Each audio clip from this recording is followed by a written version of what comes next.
Hey guys, it's Dylan Daniels, better known as Double D from the Entitled Millennials podcast.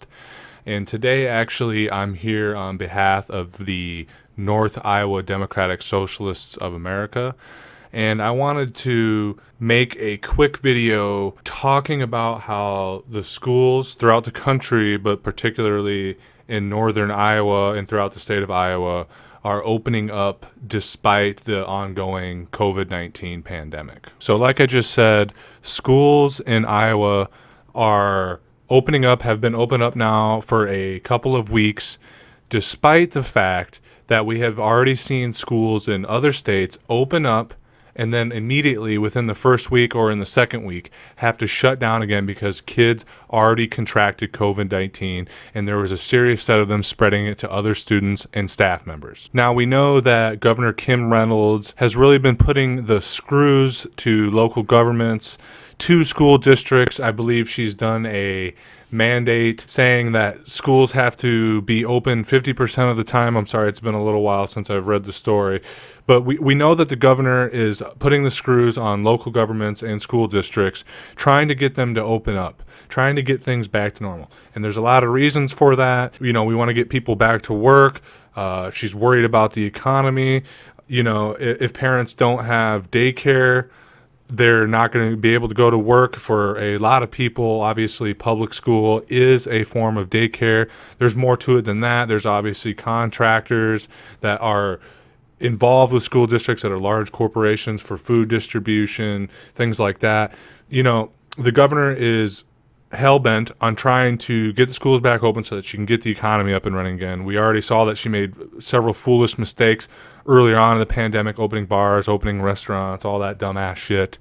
But now, like I said, she's put the screws onto school districts trying to get them to open. And despite the fact that we've seen these closures in other states, our North Iowa school districts have decided, full knowing the risks, to open up our schools here. Now, my question is, why? Why are we doing this? Maybe you guys saw the video of me, I believe I put it on the channel on the EMP Facebook page of me addressing the school board, asking this very question, why? I understand that the school district and those involved with the opening of the schools they really have done a lot of hard work for the most part, trying to get things safe. They've really thought it out and done probably realistically all that they can. But I asked the school board, why are we doing this? Why are we doing this when this thing first took off in the spring or in the late winter and early spring? We pretty quickly went to online schooling. And obviously the online schooling isn't ideal, but it did seem to work. We did manage it. And I addressed the school board and I said, along with my other DSA comrades, and I asked, why are we doing this? Why are we doing this when we know that we could be doing online schooling, when we know that other schools have already closed? Why aren't we taking this time that you guys have done to try to do proper preventative measures, despite the fact that nothing's going to stop this COVID-19 pandemic from spreading? We've seen that, just short of staying home and quarantining. Why are we doing this? Why are we wasting the time on this when we know in the end we're going to have to close anyway? And we could have been spending this time trying to prepare more in-depth, longer, more well-thought-out online lesson plans. But anyway, I wanted to take some time. I want to show you guys a couple of video clips showing the sort of precautions that they are trying to take in our North Iowa school districts. And for those of you that are subscribers to my YouTube channel and are watching this, I know this pertains to a very niche part of the country, to northern Iowa, but you can rest assured that some of the things I'm going to share with you guys are similar methods or similar issues in your own school districts. And maybe you guys can take the time after this video to look into that and make sure that your kids are as safe as possible if they are in a scenario where they have to go back and do in-person learning. So the first thing I want to show you is with the opening of these schools, they are taking precautions to clean classrooms in between classes. Each school is a little bit different according to age group, but in the case of the high school, they are still doing transitionary classes. Obviously, you have class periods, you go to different instructors. In between each period during passing time, the teachers are expected to sanitize the entire room, which, one, puts our teachers at a higher risk of infection. Two, passing time is what, 5 minutes? I don't see how you can realistically sanitize a room that just held 30 children in 50 minutes. Like, doing a proper job, I don't see that that's possible. And three, as far as I know, this is obviously extra work going on our educators. I do not believe they are getting a pay increase. So there's three reasons right there where I'm already like, this is a load of shit. But in these little clips I'm going to show you, this first clip I'm going to show you, you're going to see why I find this to be even more ridiculous. And here, I'm going to get this played up here for you guys right now, actually. When you come back to the classrooms, you will see one or the other of two items. We are identifying these as disinfection kits. We have two types in that it assists in stocking availability as supply and demand loads shift. And we restock. Right now, we can stock each classroom with a kit and have enough product to replenish the kits for a few weeks. We can sustain our kit supplies from our suppliers as long as we do not outpace the flow of the available product to refill and maintain our kits. Okay, so this is their idea of a sanitation kit. And I don't want to bash on anybody on the school board or any of the staff that are, doing probably the best they can given the circumstances. I don't want to put anybody down. I really don't. But, I mean, look at these kits, guys. It's laughable. You know, a spray bottle in a wooden or in a cardboard or a plastic tray, and then a drum of what is essentially hand sanitizer wipes. And I don't know if you noticed this when you're watching the video, but they're talking about the consistency of supply. Okay. And the fact that they're talking about that at all leads me to worry that they are genuinely concerned as the school year goes on about running out of these supplies. Now, we all remember at the beginning of the pandemic how fucked the supermarkets were. I mean, they still are. I work at Target, and there is not a single, little roll bottle of disinfectant wipes to be found. There's hardly any disinfectant spray. And now with this stuff, this is more, it looks like industrial grade quality of sanitizer, which is great. I'm happy about that. But if I had to guess, if we get school districts all across the country opening up, and restaurants that are probably getting the same thing, and other places of business, public places, government buildings, et cetera, et cetera, et cetera, you bet your ass that there is only so much supply to go around, and it's probably already stretched thin as shit, and has been for some time. And now we've got, tens of thousands, if not hundreds of thousands of schools opening up across the country.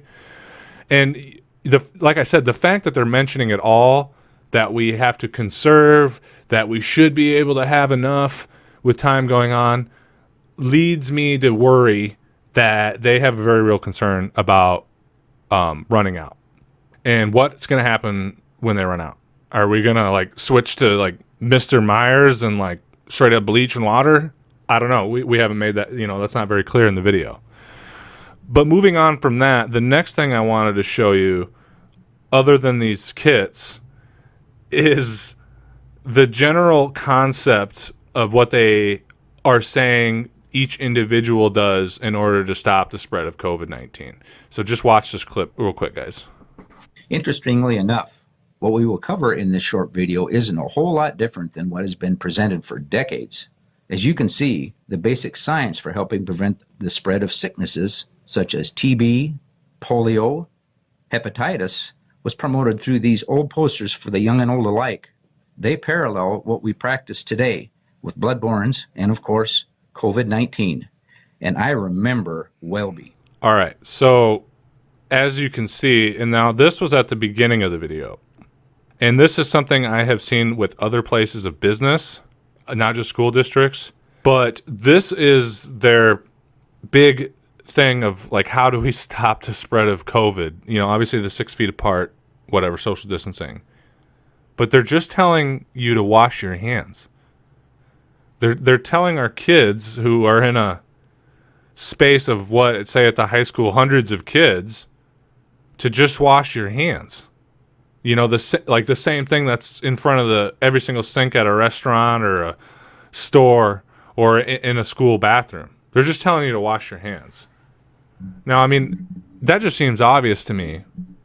And it almost feels like bureaucratic, nonsense, like just something they're trying to, throw in there and make it seem like they're doing something and, oh, calm down, everyone's going to wash their hands. And I don't know, I watched that. We watched that on our weekly DSA meeting, and I just, found that kind of embarrassing. Is this the best we're going to do? Is these little shanty disinfection kits and telling kids to wash their hands, wear a mask? When you have hundreds of kids in schools, elementary school kids, they're going to touch each other, man. You could tell them to social distance all you want, bro. It ain't going to fly. And high schoolers, I mean, my God, at the height of hormones and wanting to touch each other and hold hands, I don't really, see social distancing or masks being much of a help in those sort of scenarios. And neither is, government propaganda about washing your hands, man. So I don't know if that's all I got, man. I'm a little concerned. I'm concerned about our children. I have a school age little girl, and I know many of my friends do as well. And it's just another thing that makes me worry. It makes me think that, that really there's nothing we can do, but they haven't done enough to make sure that these schools are going to be safe. I want to go back to these kits though, real quick. And how I was talking about the sustainability or the supply chain and them being worried about having enough. Well, I want you guys to check this out. Going along with that theme of they're worried that they're going to run out. In this next clip I'm going to show you, they're talking about reusing the disinfectant towels. All right, check this out. The white bucket kit that you see contains a roll of white medium-strength hand towels. Inside the container is a center pull-out roll unit with a supply of our pH 7Q disinfectant solution, which contains an approved active ingredient, BSK, or benzochloride. The pull-out towels will emerge from the top center pull-out for use. The spray bottle kit with a small stack of the blue high-strength hand towels and spray bottle filled with our pH 7Q solution will be in a plastic or cardboard tray to keep these items together. The kit supplies are multi-use in that the towels are higher density than common paper towels. They continue to disinfect, being saturated with our disinfectant for quite some time. Both types of towels, for sustainability reasons, are not meant to be one use when used for general surface disinfection. An exception to this would be in the event the towels get used for a cleanup of a bloody nose, dirty shoes from the playground, or dog doo from the bottom of a book bag placed on a desk. Anything where noticeable debris contaminants show up on the towel. Notice the blue towels in the tray kits are quite robust. These towels will soak up and hold the pH 7Q solution for several uses. This towel can be used on desktops, doorknobs, chairbacks, or most any other touch points in your room. Then fold it over and rest on top of the spray bottle or tray until used again. Yeah, so I watched that and I kind of threw my hands up. I was laughing a little bit about some of the other stuff, despite it being a very serious situation. But when I saw this, I kind of just threw my hands up. Because again, it tells me that they are worried about running out of supplies. That the school district is either not getting enough funds to keep up, or they're worried about the supply running out. But during one of the most deadly pandemics in the last 100 years, that has already killed, 160,000 people in the United States?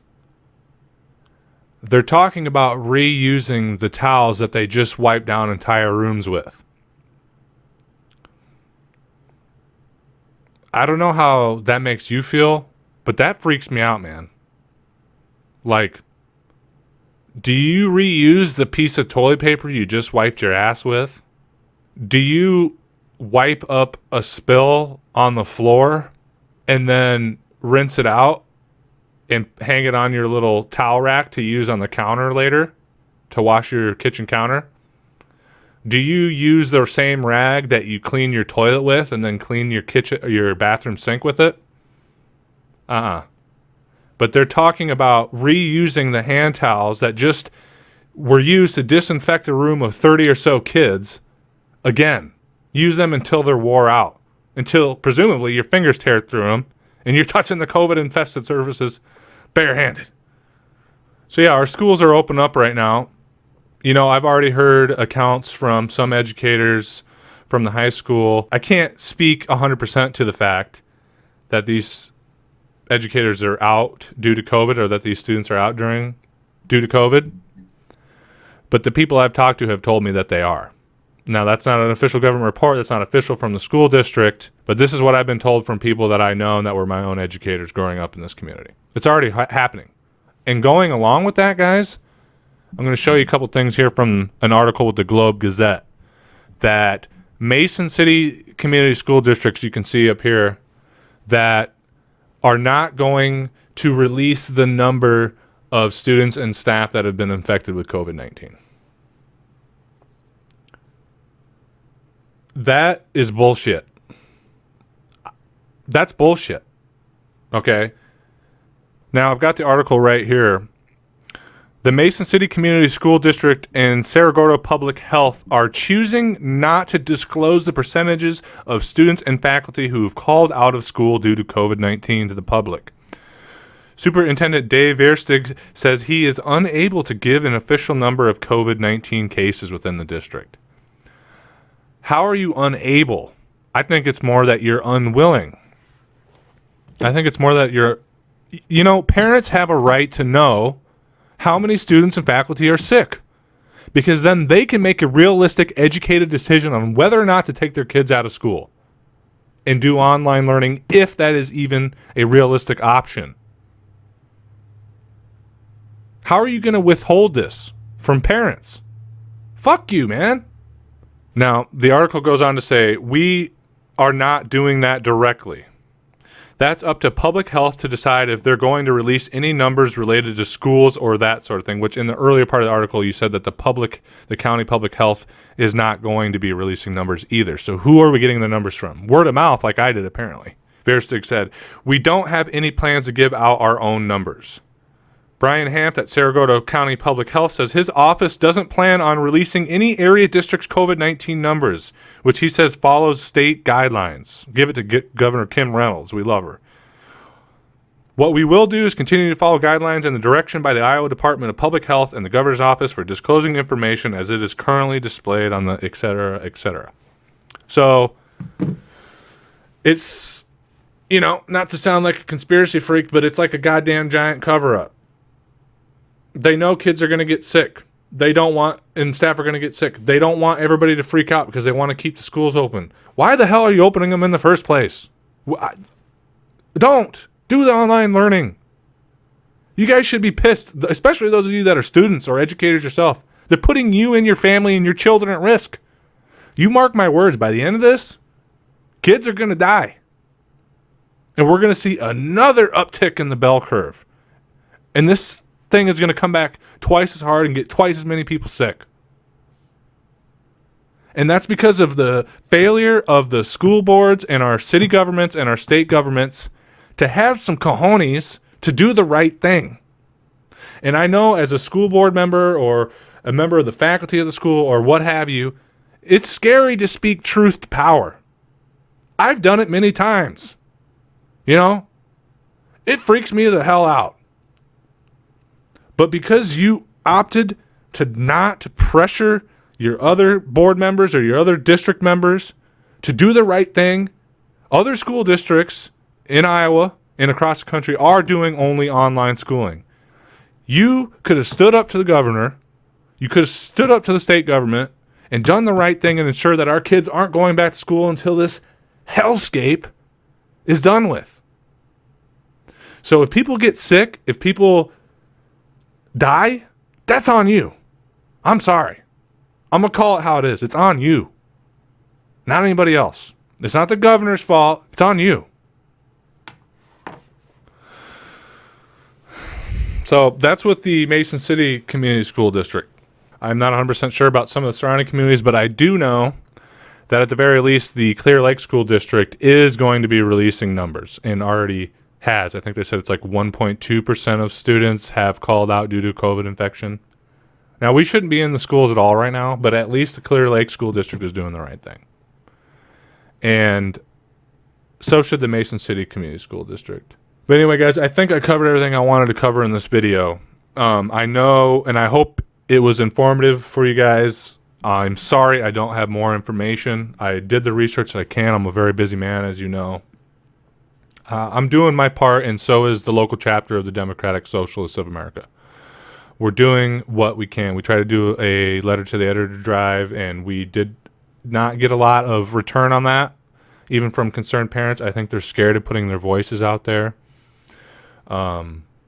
But I want you guys to know that you, as parents, as educators, you have allies with the North Iowa chapter of the Democratic Socialists of America. We are still doing our part. We're going to hopefully do more videos like this, keeping you posted as news stories come out regarding COVID-19 and other things going on in the local government and local politics, etc. I want to encourage all of you guys that are watching this to contact me if you have any other concerns. You can, if you're a personal friend or acquaintance of mine, you can reach out to me on my personal social media. If you are a YouTube subscriber living in the state or in another state, you can reach us at our email, our Entitled Millennials email, entitledmillennialsnetwork@gmail.com. I'll answer any questions and, help you if I can. For those of you that are living in North Iowa, and this is to you, this is a very real and pressing concern. I also want to encourage you to reach out to either I or one of my DSA colleagues about joining us on our weekly Democratic Socialists of America meeting. We do a Zoom call every Sunday at 7 p.m., and we are discussing issues like this and doing what we can, even in the groundwork stages of building our chapter, to organize and affect change that will positively affect working class families in this community.